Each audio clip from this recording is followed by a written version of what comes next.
Viagra tablet performance పెరుగుతుంది అని how it works really, is it real or not? Sexual feeling strong అవుతుందని అనుకుంటారు కానీ that is not for erection. It is not for starting erection. Oh semen liquid ఎక్కువ వచ్చేస్తుంది, నా sexual performance improve అవుతుంది అని చాలా పేషెంట్స్ అనుకుంటారు. అలా కాదు.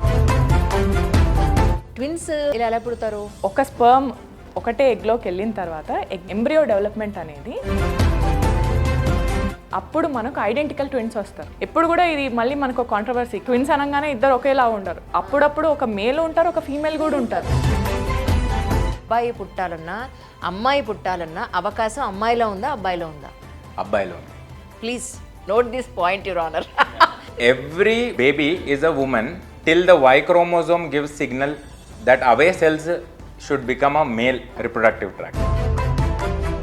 కానీ యాక్చువల్గా స్పర్మ్లో మనకి ఇన్ఫెక్షన్ ఉంది అని మనకి ఏమైనా సిమ్టమ్ ఉండే అవకాశం ఉందా సార్? యాక్చువల్లీ ఇజాక్యులేషన్ టైంలో ఫస్ట్ కొంచెం పెయిన్ లాగా ఉండొచ్చు, లేదా సెమెన్ కలర్ కొంచెం yellowish లేదా రెడ్డిష్ రావచ్చు. ఇంకా యూరిన్లో కూడా కొంచెం మంటలాగా ఉండొచ్చు. ఒక్కొక్కసారి మేల్కి ఈ ఎస్టీడీని మీరు సెక్షువల్ ట్రాన్స్మిటెడ్ డిసీజెస్ని దృష్టిలో పెట్టుకుని ఏం చెప్తారు? రిస్క్ అయితే ఉంటుంది. కాండమ్ వేసుకోలేదు, మల్టిపుల్ సెక్షువల్ పార్ట్నర్స్ ఉన్నారు. హెచ్ఐవి హెచ్బిఎస్ఏజే కాకుండా హెచ్పివి అని కూడా ఒకటి ఉంటుంది, human papilloma virus.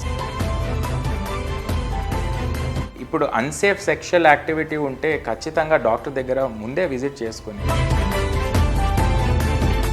Below poverty areas ఉంటాయి. నువ్వు మాకు అబ్బాయిని ఇవ్వలేదు కాబట్టి మేము ఇంకొక పెళ్లి చేసుకుంటాం మా అబ్బాయి, కానీ అమ్మాయిని వదిలి చేసుకున్న సందర్భాలు నేను చాలా చూసాను. నాకు ఫస్ట్ వైఫ్తో ఇద్దరు ఫీమేల్సే ఉన్నారు, ఇది నా సెకండ్ వైఫ్.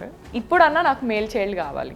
తిట్టబారా అరే స్టూపిడ్. ఆబ్వియస్లీ ప్రెగ్నెన్సీ కావాలంటే మేము ప్లాన్ చేస్తాం కానివ్వండి, జెండర్ని మనం ప్రొవైడ్ చేయలేం. If you are infertile people will think that ఈ డాక్టర్ నాకు సరిగ్గా చూడట్లేదు, they will switch the hospitals. Semen మీరు ఒక డబ్బాలో పెట్టి తీయడానికి దానికి మీరు పర్టికులర్గా ఎంత టైం ఇస్తారు? What was the exact process అంటే ఏం చెప్తారు? సో సిమెన్ తక్కువ ఉన్నా చాలా స్పర్మ్స్ ఉండొచ్చు, ఒక్కొక్కసారి సిమెన్ ఎక్కువ ఉన్నా దాంట్లో ఒక్క కణం కూడా ఉండకపోవచ్చు. ఒక్కొక్కసారి సెక్షువల్ టైంలో జెల్స్ వాడుతున్నారు తెలియకుండా, కోకోనట్ ఆయిల్, వ్యాజ్లిన్, ఇవన్నీ కూడా ఫర్టిలిటీకి ఎఫెక్ట్ చేస్తాయి. It's not advisable absolutely. మన వెజైనల్ పీహెచ్తోనే చాలా మటుకి స్పర్మ్స్ చనిపోతాయి కదా, అట్లాంటప్పుడు లూబ్రికెంట్స్ ఇవన్నీ వాడినప్పుడు. సో ఇవి ఇంకా స్విమ్ చేసుకొని పైకి వెళ్ళాలి కదా, ఫస్ట్ స్టేజ్లోనే వీఆర్ కిల్లింగ్ దెమ్. ఒక్క వీర్యకణం ఎంతవరకు అది స్విమ్ చేసుకుంటూ ఈదుకుంటూ పెడుతుంది అంటే ఏం చెప్తారు? ఒక్క కణం 15 నిమిషాల్లో అది గర్భాశయంలో రీచ్ అవుతుంది. అండ్ కణం సైజ్ ఎంత అనుకుంటున్నారు?